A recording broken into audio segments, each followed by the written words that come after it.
வணக்கம் my dear zone mates, welcome to Shafi zone. நான் உங்க ஷஃபி அண்ட் இன்னைக்கு நம்ம பார்க்க போறது ரீல்ஸ் அண்ட் மீம்ஸ் ரியாக்ஷன்.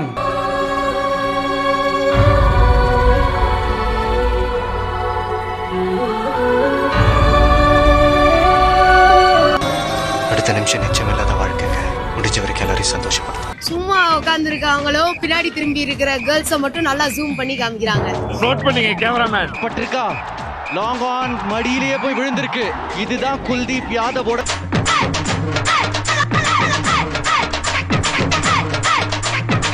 பெண்கள் ஒரு ஸ்டேட்டஸ் போட்டா 5 நிமிஷத்துல 5000 லைக் வருது. கொஞ்சம் ஆம்பளை ஒரு ஸ்டேட்டஸ் போட்டிருக்கேன் 6 நாளைக்கு அனாதி பணமா கிடைக்கும். வழக்கம் போல தான் இன்ஸ்டாகிராமை ஸ்க்ரோல் பண்ணும்போது நம்ம கண்ணில் மாட்டின இன்ட்ரெஸ்டிங்கான, சுவாரஸ்யமான, அமானுஷ்யமான ரீல்ஸ் அண்ட் மீம்ஸ் தான் உங்களுக்காக பொறுக்கி எடுத்து வந்திருக்கேன். வரிசையா பார்த்துருவோமா? வாட்டர்மெலன் சாப்பிட்டு வாட்டர்மெலன் ஸ்டாரா உருவெடுத்திருக்கோம் சார். அண்ணி வரும்போது பஞ்சு கொடுத்து அனுப்பிச்சாங்க, எதுக்குன்னு தெரியல. உனக்கு தெரியுமா?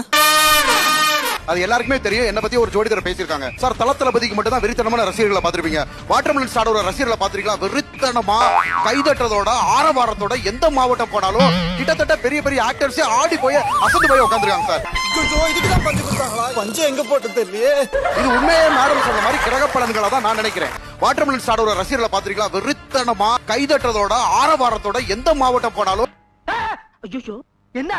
அதாவது தற்பெருமைக்கு வாய் இருந்தா அது எப்படி பேசுமோ, மனுஷன் அப்படி பேசிட்டு இருக்காப்ல. என்னை பத்தி நானே பெருமையா பேசிக்க மாட்டேமா. தளபதிக்கு மட்டும் தான் வெறித்தனமான ரசிகர்களை பார்த்திருப்பீங்க. வாட்டர்மெலன் ஸ்டாரோட ரசிகர்களை பார்த்திருக்கீங்களா? வெறித்தனமா என்னை பெருமையா சொல்லிக்க மாட்டீங்க. தம்பி கரெக்டா புடிச்சிட்டாரு. ஒரு வாட்டர் மெலானை எடுத்து சாப்பிட்டுக்கிட்டு தனக்கு தானே வாட்டர் மெலான் ஸ்டார்னு பேர் வச்சது மட்டும் இல்லாம தளபதிக்கு எந்த அளவுக்கு ஃபேன்ஸ் இருக்கோ அதுக்கு ஈக்குவலான ஃபேன்ஸ் இவருக்கு இருக்காரா. மத்த ஆக்டர்ஸ்லாம் ஆடி போயிடுறாங்களா, அசந்து போயிடுறாங்களாம்ல. நீங்க தெரியாமலாம் பண்ணல, நீங்க தெரிஞ்சுதான் பண்றீங்க. பயங்கரமா நல்லா தான் இருக்கீங்க. வாழ்த்துக்கள். நிறைய பேர் வருவாங்க போவாங்கன்ற மாதிரி இருக்கும். ஆனா இந்த வாட்டர் மெலான் ஸ்டார் வராரு வந்துகிட்டே இருக்காப்ல. வாட்டர் மெலான் சீசனே முடிஞ்சாலும் இந்த வாட்டர் மெலான் ஸ்டாருடைய சீசன் முடியவே முடியாது போலயே. எனக்கு எண்டே கிடையாதுடா. தமிழ்நாட்டிலேயே உலகமாக கஞ்சன் இவர் தானாம்ல. பஞ்ச புஷ்னாரி. என் ஹஸ்பண்ட் ரொம்ப கஞ்சம் சார். எந்த அளவுக்கு? ரொம்ப சார். ஒரு பப்ஸ் வாங்கிட்டு வருவாங்க சார். நானே ஹஸ்பண்ட் என் பொண்ணே பாதி பப்ஸ் சாப்பிட்டு முடிச்சிருவா. எங்க 2 பப்ஸ் வாங்கிட்டு வந்தாங்க. போதும், ரொம்ப காஸ்ட்லியா இருக்கும் சொல்லுவாங்க. எவ்வளவு கேட்டா 10 ரூபா தான்ப்பா. அப்படி 10 ரூபாய்க்கு பப்ஸா? டேய், இப்பெல்லாம் வெஜ் பப்ஸே 15 ரூபா ஆக்கிட்டாங்கடா. 10 ரூபாய்க்கு எங்கடா பப்ஸ் கிடைச்சிச்சு? எதுவா இருந்தாலும் ஒரு நியாயம் இருக்கணும். ஒரு கத்திரிக்காய், ஒரு முருங்கைக்காய், ஒரு தக்காளி, ஒரு வெங்காயம் வாங்கிட்டு வருவாங்க சார். 1/4 கிலோ சேர்த்து வாங்கிட்டு வருவாங்க. அதை 1 வீக் இல்ல 10 டேஸ் வச்சுக்கணுமா சார்? எல்லாத்தையும் சேர்த்து 1/2 கிலோ 1/4 கிலோ சார். எல்லாத்துலயும் ஒன்னொன்னு வாங்கி 1/4 கிலோ வாங்குற எங்க தங்க எங்க? அது எது வீணா போனா இது வீணா போச்சு. கொஞ்சம் கட் பண்ணி அது டஸ்ட்பின்ல போட்டு மீதம் உள்ளத குழம்புக்கு யூஸ் பண்ணிக்கோ. பொரியலுக்கு வேற அதை யூஸ் பண்ணும் சார். நான் பொரியலுக்கு யூஸ் பண்ணணும், நான் குழம்புக்கு யூஸ் பண்ணணும். அப்ப குழம்பு எப்படி சார் டேஸ்ட் வரும்? போன வருஷம் வாங்கின 100 கிராம் புளிய எடுத்து திருப்பி பிழிஞ்சு ரசம் வச்சா புளிப்பு எங்க இருந்து வரும்? ஐயோ கஞ்சன் கேள்விப்பட்டிருக்கேன். கஞ்ச பிசினாரிங்கிறத இப்பதான் ஃபர்ஸ்ட் டைம் நானே பாக்குறேன். என்னடா வாயில கொசு முறிச்சு. ஒரு தக்காளி, ஒரு வெங்காயம், ஒரு கத்திரிக்காய் மொத்தமா சேர்ந்து 1/4 கிலோ வாங்கிட்டு வந்து ஒரு குழம்பு வச்சு தாமான்னு சொல்லி கேட்கறதுல கூட நியாயம் இருக்குன்னு வச்சுக்கோங்களேன். ஆனா அதை வச்சு ஒரு வாரம் 10 நாளைக்கு யூஸ் பண்ணிக்கணுமா? என்னடா இதெல்லாம்? எப்படி நம்ம பிளான்? இது ஐநா சபையில சொல்லி மெடல் வாங்க போறேன். இவர் உண்மையிலேயே அந்த காய்கறி எல்லாம் வெட்டி போட்டு சமைக்கணும்னு எதிர்பார்க்கிறாரா, இல்ல தக்காளி பாத்துக்கோ, வெங்காயம் பாத்துக்கோன்னு ஜஸ்ட் காமிச்சு சமைக்கணும்னு எதிர்பார்க்கிறாரா தெரியலையே. ஒரே பத்த தேங்காயில ஒரு ஊருக்கே சட்னி அரைச்சிருக்காங்க. விளங்கும் எது? உன்னோட ஆளுங்க உன்னை பார்த்தா பயப்படுவாங்க, ஆனா என்னோட ஆளை பார்த்தா எனக்கே பயம். அங்க பாருங்கண்ணா, உனக்கு ஆடவும் தெரியல, சரி பேசாம உட்கார்றானா கேட்கவும் மாட்டேங்கிற. என்னத்தங்க சொல்ல, இந்த சீசன்ல சிஎஸ்கே உடைய நிலைமை அப்படி ஆயி போச்சு. அதுலயும் திரிபாத்தி எல்லாம் பார்க்கும் போது பதறுது. அதுலயும் லாஸ்ட் மேட்ச் எல்லாம் கேட்ச விடுறாங்க.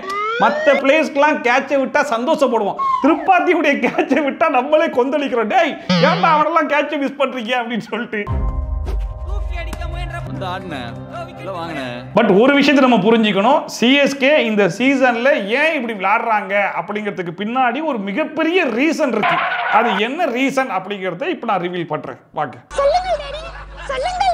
இந்த வாழ்க்கை தான் எங்களுக்கு ரொம்ப பிடிச்சிருக்கு. காத்து, இயற்கை, சந்தோஷமான குடும்பம். இதுக்கு மேல என்னங்க சொல்லுங்க, இதுக்கு மேல என்ன வேணும்?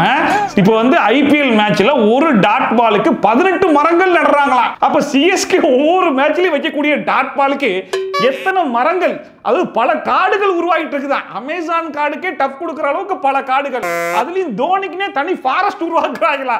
அப்ப பாத்துக்கோங்க, இதுக்கப்புறம் இந்தியாவே செழிப்பாக போகுது. சோ இப்பவாச்சு புரிஞ்சுக்கோங்க, சிஎஸ்கே இந்த சீசன்ல ஏன் ஒழுங்கா விளையாடல அப்படின்னா அவங்க ஒரு தியாகியா மாறிட்டாங்க. நாட்டுடைய நலன் கருதி பல டாட் பால்கள் ஆடுறாங்க, அதை புரிஞ்சுக்கோங்க. Biggest pain for boys. மேட்ச்ல உங்களுக்கு ரொம்ப கஷ்டமா இருந்த விஷயம் என்னது? சோகமாவும் கஷ்டமாவும் இருந்த விஷயம்னா, கஷ்டப்பட்டு கத்துற பாய்ஸை மட்டும் அவங்க பார்க்கவே மாட்டாங்க. கேமராமேன் சும்மா உட்கார்ந்து இருக்கவங்களோ பின்னாடி திரும்பி இருக்கிற கேர்ள்ஸ மட்டும் நல்லா ஜூம் பண்ணி காமிக்கிறாங்க. நோட் பண்ணீங்க கேமராமேன், உங்களுக்கு அதான் பல பசங்களோட ஆதங்கம் இதான் பட்டிருக்கா. லாங் ஆன் மடியிலேயே போய் விழுந்திருக்கு. இதுதான் குல்தீப் யாதவோட. ஆக மொத்தத்துல எல்லாரும் கிரவுண்டுக்கு போறது மேட்சை பார்க்கறதுக்காக இல்ல, எப்படியாச்சும் இந்த கேமரால வந்துட மாட்டோமா அப்படிங்கிறதுக்காக தான். அதுலயும் இந்த கேமராமேனுக்குலாம் சொல்லிடுவாங்க போல இருக்கு, நல்லா அழகான பொண்ணா பார்த்து பிரேம் வச்சுட்டே வா அப்படின்னு சொல்லிட்டு. இந்த மேரேஜ் போட்டோகிராஃபில எல்லாம் கேண்டிடுக்குன்னு ஒரு போட்டோகிராஃபரை வச்சிருப்பாங்க. அந்த மாதிரி இங்க எவனும் மேட்சை கவர் பண்றது இல்ல, அழகான பொண்ணுங்களை கவர் பண்றாங்க. டேய் இதெல்லாம் ஒரு பிசினஸ் ட்ரிக்டா, தெரிஞ்சுக்க. அதுல ஒரு கூத்து நடக்குது, அது என்ன தெரியுமா? இப்படி ஒரு பொண்ணு காமிச்சு அது ட்ரெண்ட் ஆச்சு. அந்த புள்ளைக்கு ஃபாலோவர்ஸ் ஏறி இருந்தா கூட பரவாயில்லைங்க, அந்த புள்ள மாதிரி இன்னொரு புள்ள இருந்திருக்கு, அந்த புள்ளைய கொண்டாடுறாங்க. எனக்கு நம்பிக்கை இல்ல. நம்பலையா? வாங்க காட்டுறேன்.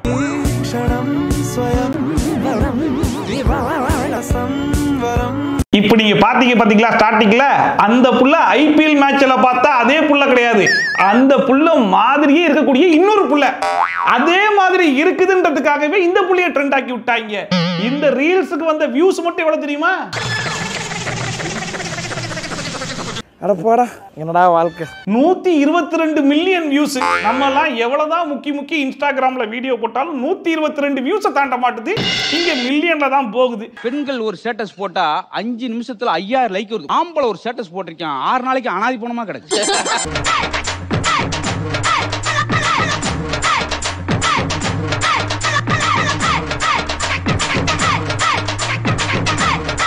அந்த அம்மா தொழில் கத்துக்குச்சுடா.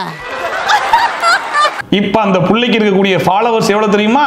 3,05,000 ஃபாலோவர்ஸ். நாடு எதை நோக்கிடா போயிட்டு இருக்குது? பொம்பளை வெறி புடிச்சு போய் தெரிஞ்சுக்கிருக்க நீங்க. பாட்டிமா ராக்குடு, கோபிநாத் ஷாக்குடு. கால் மிதிய மிதிச்சின்னு உள்ள போறோம். கால் மிதிய மெரிக்கிற கால் மிதி அழுக்காயிடுமே. கொடையை எடுத்து போனேன், வெளியில போன நனைஞ்சு வரும், கீழே உள்ள விட்டு தந்து வைக்கணும், கீழே தனியாயிடுது. ஏன் கொடையை நினையாத எடுத்து வரக்கூடாதா? எப்படி சிக்கிரிக்கம் பாத்தியாப்பா? நல்லா இருக்கேப்பா, நல்லா அருமையா இருக்குது. பேசாம கொடைக்கு ஒரு கவரை போட்டு உள்ள வச்சு பத்திரமா கொண்டு வரணும்னு சொன்னாலும் சொல்லுவாங்க போலயே. இத்தனைக்கு கால் மிதியே அழுக்காக்க கூடாதா? அப்புறம் எதுக்கு கால் மிதி? கால் மிதிய மெரிக்கிற கால் மிதி அழுக்காயிடுமே. ஏன் கொடையை நினையாத எடுத்து வரக்கூடாதா? நல்லவதான், கொஞ்சம் அப்பப்ப லைட்டா கொஞ்சம் இப்படி போ. என்ன இலகுடா இது? புதுசா ட்ரை பண்ண போறோம். என்னால முடிஞ்சாலும் என் மைண்டுக்கு எப்படி வருது எல்லாத்தையும். எனக்கு ரொம்ப நாளா ஒரு ஹேர் கட் டிஃப்ரெண்டா ட்ரை பண்ண ஒரு ஆசை. என்னன்னா நிறைய பேர் முள்ளோட்டு மாடல் தான் பண்றாங்க, பட் நான் என்னன்னா கொஞ்சம் அதுலயே கொஞ்சம் டிஃப்ரெண்டா ஒரு ஹேர் கட் ட்ரை பண்ணலாம் இருக்கேன். இந்த ஹேர் கட் எப்படி இருக்கு நீங்களே பாருங்க. நான் மொத்தத்தையும் ட்ரிம் பண்ணி எடுத்தாப்புல டிஃப்ரெண்டா ட்ரை பண்றாரு போல இருக்கு. இது ஒரு வித்தியாசமா ட்ரை பண்ணலாம் மைண்ட் செட்ல பண்ணேன். ஸோ இந்த ஹேர் கட் எப்படின்னு பாருங்க. சைடில் மட்டும் எடுத்து ஏய் சூப்பரா இருக்குடா. முடி இப்படி வெட்டினிக்கற பூரிக்கு மாதிரி அடச்சி. புதுசா ஒரு ட்ரை பண்ண போறேன், நீ வரியாப்பா அப்படின்ற உடனே ஏதோ புது ஹேர் ஸ்டைல் கிடைக்கும் போது போல இருக்குன்னு மனுஷன் நம்பி வந்து உட்கார்ந்தாப்புல ஒரு பக்கத்தை சேவ் பண்ணி எடுத்துட்டு இதுதான்ப்பா அந்த ஹேர் ஸ்டைல்னு சொன்ன உடனே அந்த பையன் என்ன நிலைமையில இருந்திருப்பான். என்ன பண்ணுவா? இந்த சயின்டிஸ்ட்லாம் எலிய வச்சு ட்ரை பண்ணுவாங்க பாத்தீங்களா, அந்த மாதிரி இந்த மனுஷன் தூக்கத்துல ஏதோ யோசிச்சுட்டு அவர் ஏரியா பையனை பழி கொடுத்துட்டாரு போல இருக்கு. எவனாச்சும் இதுக்கப்புறம் வாடா நான் புதுசா ஒண்ணு ட்ரை பண்றேன் அப்படிங்கிற மாதிரி கூப்பிட்டானா தயவு செஞ்சு அந்த கடை பக்கமே போயிடாதீங்க. அப்புறம் போனீங்கன்னா மொட்டை அடிக்கிற நிலைமை தான் வரும். Water tank overflow.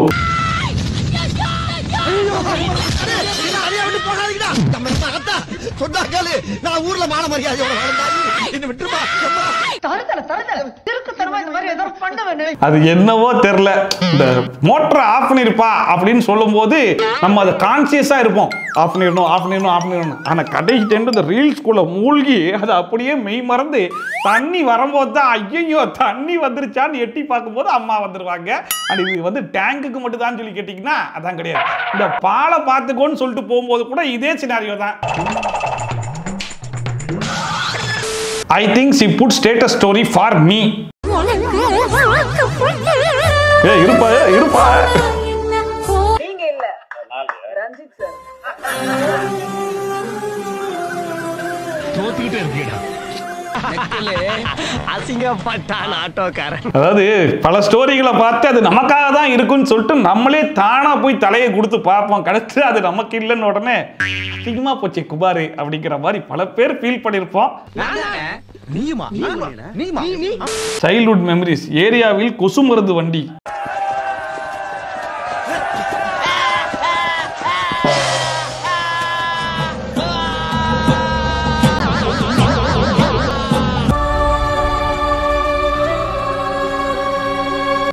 அது ஒரு கணக்காலம்.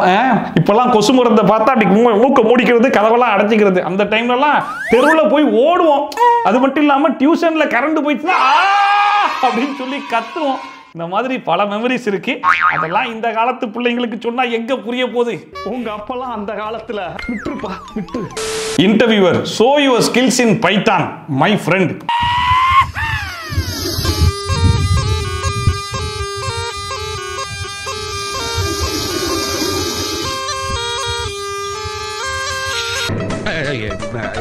இவனெல்லாம் திருத்தவே முடியாது, கலிகாலம்.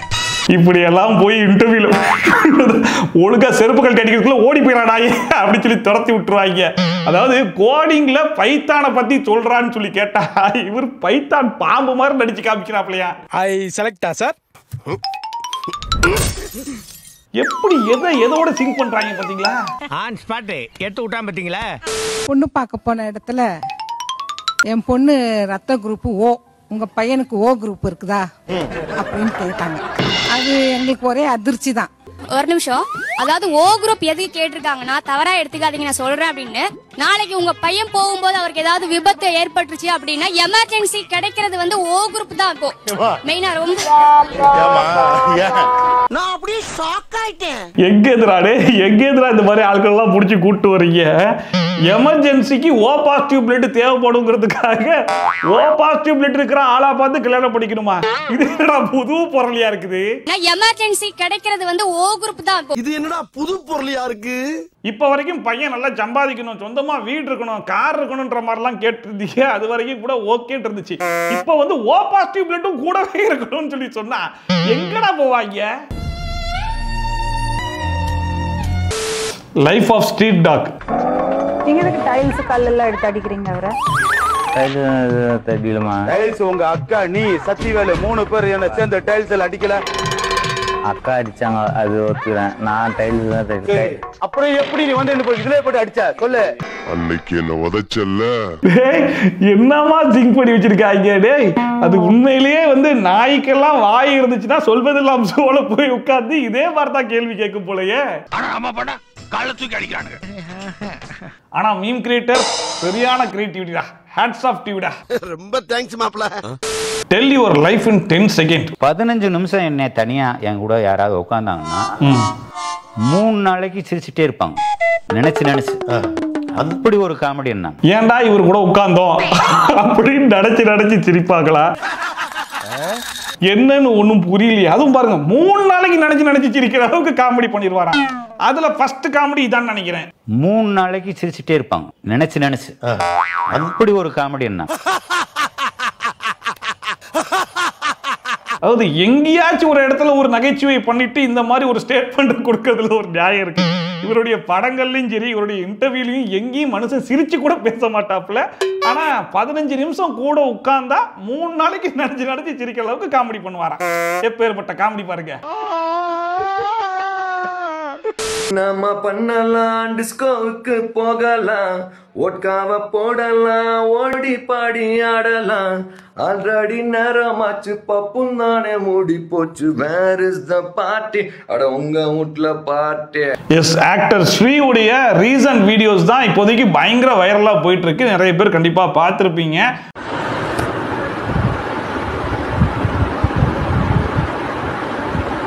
மனுஷன் எப்பேற்பட்ட ஆக்டர் அப்படிங்கிறது தெரியும். ஸ்டார்டிங்ல மிமிக்ரி ஆர்டிஸ்டா இருந்தா, அதுக்கப்புறம் கணாங்கணங்கள்ல போய் அதுக்கப்புறம் ஆக்டர் ஆனவர்.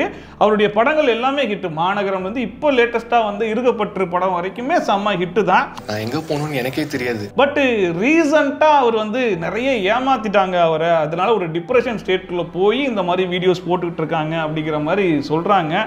அது என்ன ஏதுன்றது சத்தியமா அக்செப்ட் கூட பண்ணிக்க முடியல. ஏன்னா அந்த மனுஷன் வந்து பிக் பாஸ் ஷோவில் கூட வந்திருப்பாப்புல, நிறைய பேர் பார்த்துருப்பீங்க. அண்டு நம்ம இவங்க கூட போயிட்டு பக்கத்தில் உட்காந்து பேசியிருப்பாங்க. அது கூட பெருசாக ரியாக்ட் பண்ணிருக்க மாட்டாங்க. ஜூலி எனக்காக சப்போர்ட்டுக்காரு அப்போவே வந்து ஒரு மாதிரி அன்ஸ்டேபிள் ஆகி அந்த ஷோல இருந்தே வெளியே எடுத்திருப்பாங்க. ஸோ அப்போவே மனுஷன் வந்து ரொம்ப ஒரு இன்ட்ரோவர்ட் போல இருக்கு அப்படிங்கிறது நம்மளுக்கு தெரியும். பட் இப்போ அவருடைய வீடியோஸ்லாம் பார்க்கும்போது நமக்கே பயங்கர ஷாக்கிங்காக இருக்குது. அதுலேயும் கீழே ஹேஷ்டேக்ஸ்லாம் பார்த்தீங்கன்னா பட்டையா, லேடி பாய் அந்த மாதிரி வேர்ட்ஸ்லாம் யூஸ் பண்ணி ஹேஷ்டேக் போட்டுட்டு இருக்காப்புல. ஸோ என்ன கோத்ரூ பண்ணிக்கிட்டு இருக்காரு, என்ன ஏதுங்கிறது யாருக்கும் எதுவும் தெரியவே இல்லை. அவங்களுடைய ஃப்ரெண்ட்ஸோட இன்டர்வியூஸ்லாம் பார்க்கும்போது இன்னும் பயங்கர ஷாக்கிங்காக இருக்குது. இவன் இது கிடையாது, இவன் வந்து இது கிடையாது, இல்லவே இல்லை. ஏன்டா இப்பெல்லாம் நீ படம் பண்றது இல்லைன்னு சொல்லி கேட்கும்போது அவர் சொன்ன ஸ்டேட்மெண்ட் வந்து என்னால கேமரா முன்னாடி நிக்க முடியல அப்படின்னா. அவளுக்கு தெரிய வந்திருக்கு. he said சும்மா சும்மா என்ன நடிக்க சொல்லாத, ஏன்டா நல்லா நடிக்கிறியடா, எனக்கு கேமரா முன்னாடி நிக்கிறதுக்கு எனக்கு முடியலன்னு சொல்லியிருக்கான். அதுக்கு என்ன அர்த்தம் அப்படின்னா, நான் பப்ளிக்ல ஒரு இடத்துல போய் நிக்கணும்னா அவ்வளோ க்ரௌட் இருக்கும்ல, கேமரா யூனிட்டு ஷூட்டிங் ஸ்பாட்ல எவ்வளோ க்ரௌட் இருக்கும். அந்த க்ரௌடு முன்னாடி இவர் நிக்கிறதுக்கே கொஞ்சம் கூச்சமா இருக்குது அப்படிங்கிற மாதிரி சொல்லியிருந்தாராம். அது கேட்கும்போது பயங்கர ஷாக்கிங்கா இருந்துச்சு. ஒருத்தனுக்கு பேஷன் அதான், ஆனா அவனோட லிமிட்டேஷனும் அதான். ஒரு சினிமா ஷூட்டிங்னா உங்களுக்கு தெரியும் எத்தனை பேர் இருப்பாங்க. அந்த க்ரௌடு முன்னாடி இருக்கிறது அவனுக்கு கம்ஃபர்டபுள் ஆகிடும். ஏன்னா ஒரு ஆக்டர் அப்படின்னா ஒரு க்ரௌட்ல ரெண்டு நடிக்கிறதுக்கு தான் ஆசைப்படுவாங்க. அவ்வளோ ஆடியன்ஸ் பார்க்கும்போது நம்ம நடிக்கணும், பெர்ஃபார்ம் பண்ணணும்னு சொல்லி ஆசைப்படுவாங்க. அப்படி இருந்த ஒரு ஆக்டர் இப்போ அவருடைய சிச்சுவேஷன் எப்படி ஆயிடுச்சுன்னு சொல்லி பார்த்தீங்கன்னா, அந்த க்ரௌடு முன்னாடி நின்று நடிக்கிறதுக்கு எனக்கு கூச்சமா இருக்குது, அதனால இந்த ஃபீல்டை விட்டு நான் வெளியே போய் நான் வேற வேலைக்கு போறதுக்கு ரெடியா இருக்கேன், எனக்கு வேலை வாங்கி கொடு அப்படிங்கிற மாதிரிலாம் கேட்டிருந்தாராம். ஐயோ ஆல்ரைட், எனக்கு இந்த வேலை வேணாங்க. ஸோ இப்போ ஆக்டர் ஸ்ரீவுடைய நிலைமை எப்படி இருக்குது, எங்கே இருக்காரு, என்னவா இருக்காரு அப்படிங்கிறது எதுவுமே தெரில. ஈவன் அவங்களுடைய ஃப்ரெண்ட்ஸு, ஃபேமிலி யாருக்குமே எந்த டீட்டெயில்ஸும் தெரில அப்படிங்கிற மாதிரி சொல்லிட்டு இருக்காங்க. பட் அவருடைய ரீல்ஸ் எல்லாம் பார்க்கும்போது நமக்கு ரொம்ப கஷ்டமாக இருக்குது. அந்த மனுஷனை வேற மாதிரி பார்த்துட்டு இருந்தால் இப்போ இப்படி பார்க்குறோமேடா அப்படின்னு சொல்லிட்டு. ஸோ கூடிய சீக்கிரத்தில் ஸ்ரீ வந்து கொஞ்சம் இதுலேருந்து ரெக்கவர் ஆகி மறுபடியும் கம்பேக் கொடுக்கணும் அப்படின்னு சொல்லிட்டு தான் எல்லாரும் ப்ரே பண்ணிருக்காங்க. ஸோ நம்மளும் ப்ரே பண்ணுவோம்.